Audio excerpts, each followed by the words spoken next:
बिहार के लोग जब भी अपना परिचय देते हैं तो उनके साथ एक परिचय हमेशा अपने आप ही जुड़ जाती है, जो हर बिहारी को बहुत ही गौरवान्वित महसूस कराता है।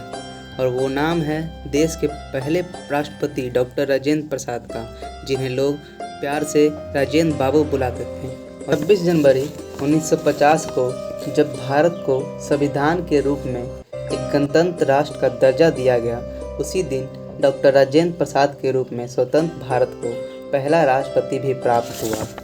राजेंद्र प्रसाद जी का जन्म 3 दिसंबर 1884 को बिहार के एक छोटे से गांव जीरादेई में हुआ था। यह वो समय था जब धर्म के नाम पर भेदभाव जैसी व्यवस्थाएं समाज से पूरी तरह विलुप्त थी। राजेंद्र जी के कई सारे मित्र मुसलमान थे। एक बड़े संयुक्त परिवार के सबसे छोटे सदस्य होने के कारण इनका बचपन बहुत ही प्यार और दुलार के साथ बीता। इनके पिता महादेव सहाय संस्कृत एवं फारसी के विद्वान थे एवं उनकी माता कमलेश्वरी देवी एक धर्मपरायण महिला थी। 5 वर्ष की आयु में उन्होंने एक मौलवी से फारसी में शिक्षा प्राप्त की और उसके बाद प्रारंभिक शिक्षा प्राप्त करने के लिए बिहार चले गए थे। चूँकि उस समय बाल विवाह काफ़ी प्रचलित था, 13 वर्ष की कम उम्र में भी उनका विवाह राजवंशी देवी से हुआ और विवाह के बाद भी उन्होंने अपनी पढ़ाई को जारी रखा। कई लोग ये भी कहते हैं कि वो खैनी खाते थे, पर वो खैनी तो दूर, चाय भी उनको पसंद ना थी। वे बहुत ही तेज़ बुद्धि के थे। वे मैट्रिक की परीक्षा में बिहार, बंगाल, उड़ीसा के टॉपर थे। उनकी हैंडराइटिंग इतनी अच्छी होती थी कि देखते ही लोग उनसे प्रभावित हो जाते थे।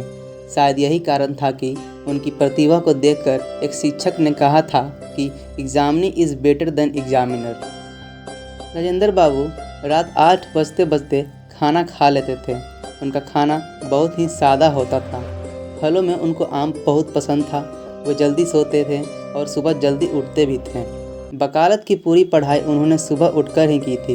1915 में उन्होंने लॉ और मास्टर की डिग्री के साथ गोल्ड मेडल हासिल की और बाद में पीएचडी भी किया। करियर के शुरुआती दौर में उनका भारतीय स्वतंत्रता आंदोलन में पदार्पण एक वकील के रूप में हुआ था, जब चंपारण में महात्मा गांधी सत्याग्रह आंदोलन कर रहे थे। राजेंद्र बाबू महात्मा गांधी की निष्ठा, समर्पण एवं साहस से बहुत ही प्रभावित हुए, जिसके चलते उन्होंने कोलकाता विश्वविद्यालय के सीनेटर का पद त्याग दिया था। वर्ष 1914 में उन्होंने बिहार और बंगाल में आई बाढ़ में काफ़ी बढ़ चढ़कर सेवा का कार्य किया था।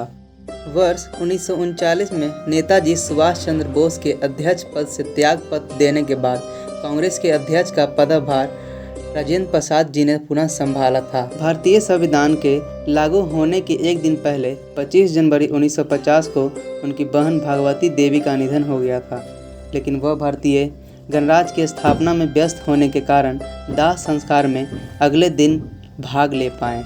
उन्होंने 12 वर्ष तक राष्ट्रपति के रूप में कार्य किया और उसके बाद वर्ष 1962 में त्यागपत्र की घोषणा की। सितंबर 1962 में त्यागपत्र देते ही उनकी पत्नी राजवंशी देवी का निधन हो गया था।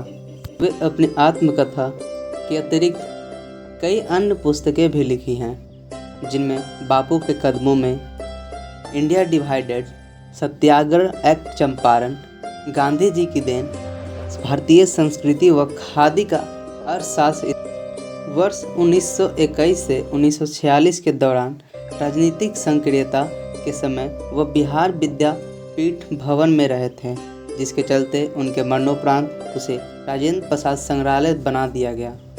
28 फरवरी 1963 में पटना के निकट सदाकत आश्रम में उनका निधन हो गया था। उनको भारत रत्न द्वारा भी सम्मानित किया गया था। भारत सरकार द्वारा उनके जन्म दिवस के अवसर पर एक डाक टिकट जारी की गई। उनकी याद में कलकत्ता उच्च न्यायालय में एक प्रतिमा को स्थापित किया गया है। धन्यवाद।